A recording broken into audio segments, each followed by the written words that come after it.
안녕하세요 학생들 역사 2.0입니다. 자, 지난 시간까지 우리는 해외 독립군들의 활동을 함께 공부해 보았습니다. 자, 오늘 28번 학습지에서는 일본의 식민지배에 맞서서 폭력 투쟁을 진행했던 두 개의 단체를 알아보려고 합니다. 자, 각각 의열단과 한인애국단이 바로 그것인데요. 하나씩 알아보겠습니다. 우선 첫 번째 의열단이라는 단체를 함께 공부해 보도록 하겠습니다. 의열단은 1919년 3.1운동이 끝난 직후 김원봉에 의해서 탄생하였습니다. 김원봉의 사진입니다. 의열단의 한자말은 이렇게 표현이 됩니다.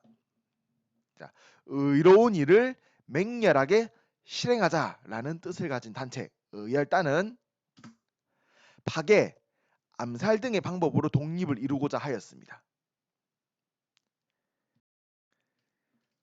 의열단은 신채호 선생님이 작성한 조선혁명선언이라는 글을 그 활동 지침으로 삼았는데요. 조선혁명선언은 의열단의 활동 내용과 그 목적을 잘 알려주는 글이기도 합니다.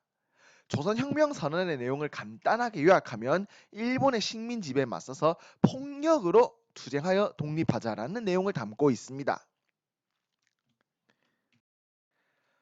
특히 신채호 선생님은 이러한 폭력 투쟁의 주체는 일반 조선의 민중들이 되어야 한다고 생각하였습니다. 자, 가장 위에 보면 민중은 우리 혁명의 대본령이다. 기본 바탕이라는 뜻입니다. 폭력은 우리 혁명의 유일한 무기이다. 즉 의열단의 기본 정신은 폭력 투쟁을 통한 민중의 직접 혁명, 민중에 의한 폭력 투쟁이야말로 독립운동에서 가장 기본이 되어야 한다는 내용을 담고 있다는 점을 우리가 잘 알 수 있습니다. 자, 그렇다면 민중에 의한 폭력 투쟁을 주장하였던 의열단, 과연 일본의 식민 지배에 맞서서 어떤 폭력 투쟁을 진행했는지 하나씩 그 모습을 살펴보도록 할 텐데요. 오늘 우리 학습지에서는 크게 네 사람의 활동을 알아보려고 합니다. 첫 번째는 바로 김익상 선생님의 의거입니다. 김익상 선생님은 1921년 9월 일본 식민 통치의 심장부라고 할 수 있는 조선 총독부에 폭탄을 던지었습니다. 비록 폭탄은 불발되었지만 당시 조선을 통치하고 있던 일본 식민 통치 기관에 큰 두려움을 안겨주는 의거를 일으켰습니다. 두 번째 인물 김상옥 선생님입니다. 김상옥 선생님은 1923년 1월 일본의 종로경찰서에 폭탄을 터뜨렸습니다. 특히 김상옥 선생님은 이후 일본 경찰의 추격을 피해서 서울 한복판에서 일본 경찰에 맞서 총격전을 벌인 것으로도 상당히 잘 알려진 인물이기도 합니다. 이때 당시 일본 경찰은 김상옥 선생님을 잡기 위해서 수많은 경찰 병력을 동원하여 서울 시내에서 추격전을 벌였다고 합니다. 김상옥 선생님은 단신으로 혼자 몸으로 수많은 일본 경찰의 병력의 포위의 공격에 맞서서 총격전을 벌이다가 결국 마지막 한 발 남은 총알로는 이제 스스로의 몸을 쏘아서 자결을 하게 되었다고 합니다. 세 번째, 김지섭 선생님의 의거가 있습니다. 김지섭 선생님은 1924년 1월 일본의 천황이 머물고 있던 일본 궁궐에 폭탄을 던지려고 하였으나 경비병의 제지에 막혀서 폭탄을 던지지는 못하였다고 합니다. 물론 의거 자체는 실패로 끝났지만은 김지섭 선생님이 우리의 독립을 위해서 가졌던 그 용기와 의거의 시도 자체가 가지는 의미는 높게 평가할 수 있을 것이라고 선생님은 생각합니다. 네 번째, 나석주 선생님의 의거입니다. 나석주 선생님은 1926년 2월 일본의 경제 수탈기구였던 동양척식 주식회사에 폭탄을 던지었습니다. 동양척식 주식회사는 일본이 조선에서의 경제 수탈을 위해서 1908년에 설립한 기업으로서 1910년대 진행되었던 토지조사 사업, 1920년대 진행되었던 산미증식 계획을 실제로 실시한 기구이기도 합니다.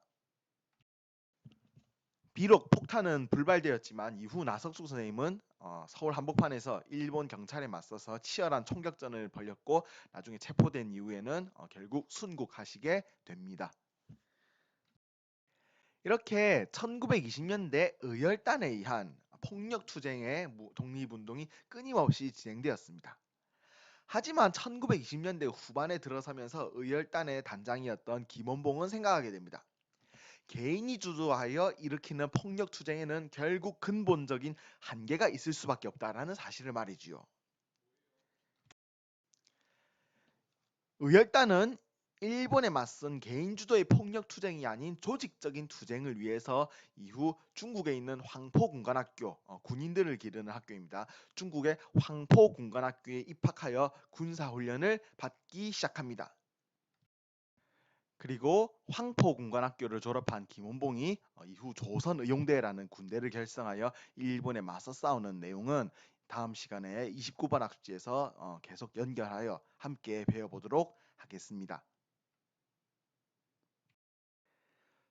지금까지 우리는 일본에 맞선 무력투쟁, 폭력투쟁 단체 두 가지 중 첫 번째 의열단에 대해서 함께 공부해 보았습니다.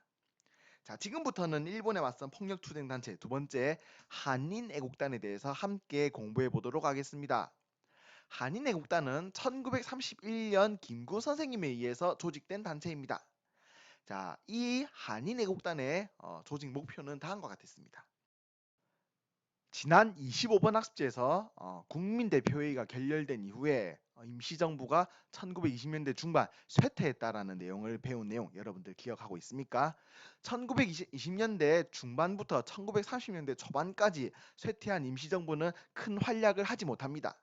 이때 당시 임시정부에서 활동하고 있던 김구 선생님은 한인애국단의 무력투쟁, 폭력투쟁이 대한민국 임시정부의 활기를 불어넣을 것이라고 생각하였던 것이지요. 이리하여 1931년 김구 선생님에 의해서 한인애국단이 탄생하게 되고 이후 여러 인물들에 의한 무력투쟁, 폭력투쟁이 진행됩니다. 대표적인 인물 두 사람만 알아볼 텐데요. 첫 번째는 이봉창, 두 번째는 윤봉길 선생님입니다. 자, 한 사람씩 알아보도록 하겠습니다. 우선 첫 번째 이봉창 선생님에 대해서 알아보도록 하겠습니다.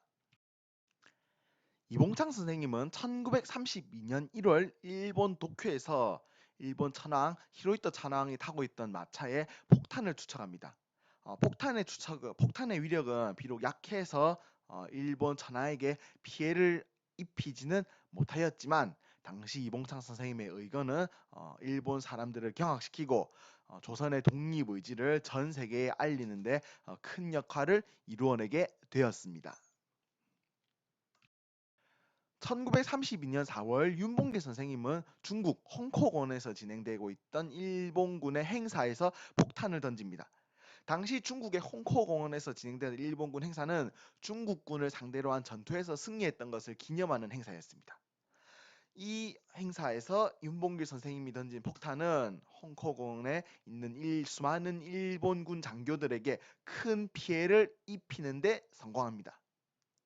윤봉길 선생님의 의거가 성공하면서 당시 중국 정부는 윤봉길 선생님의 의거에 대해서 큰 감명을 받고 이후 대한민국 임시정부를 적극적으로 지원하기 시작합니다.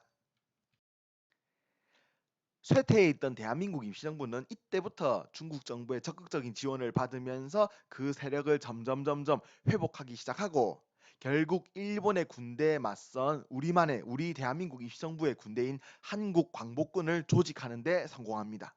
대한민국 임시정부가 한국광복군을 조직한 이후에 어떤 활동을 전개했는지는 다음 시간 29번 학습지에서 함께 공부해 보도록 하겠습니다. 자, 오늘 28번 학습지에서는 일본의 식민 통치에 맞선 무력투쟁단체 두 가지를 알아보았습니다. 3.1운동 직후 김원봉이 결성했던 의열단, 그리고 1931년 쇠퇴해 있던 임시정부의 활력을 되찾기 위해서 김구 선생님이 조직했던 한인애국단이 각각 그것입니다. 자, 여러분들은 의열단의 여러 인물들이 어떤 활동을 전개했는지, 한인애국단의 여러 인물들이 어떤 활동을 전개했는지의 내용을 잘 정리를 해두어야 할 것 같습니다. 그리고 의열단이 개인 위주의 폭력 투쟁이 가지고 있는 한계를 극복하기 위해서 이후 황포군관학교에 입학하였다라는 내용 잘 알아둬야 하고요. 한인애국단에서는 특히 윤봉길 선생님의 의거 이후 대한민국 임시정부가 중국 정부의 적극적인 지원을 받으면서 이후 다시 활기를 되찾는다라는 내용도 잘 알아두기를 바랍니다. 다음 시간에는 우리의 독립을 위해서 일본에 맞서 싸웠던 여러 군사 조직에 대해서 함께 공부해 보도록 하겠습니다. 조선의용대, 조선의용군, 한국광복군이 각각 그것인데요. 이 여러 단체들은 오늘 28번 학습지에서 우리가 배웠던 의열단 그리고 한인애국단에서 그 이야기가 연결되는 단체들입니다. 따라서 다음 시간 공부하기 전에 반드시 오늘 배웠던 내용들 복습하고 다음 29번 학습지 영상 봐주기를 바랍니다. 자, 이번 영상에서도 다들 수고 많았고 다음 영상에서 만나도록 합시다. 고생했습니다.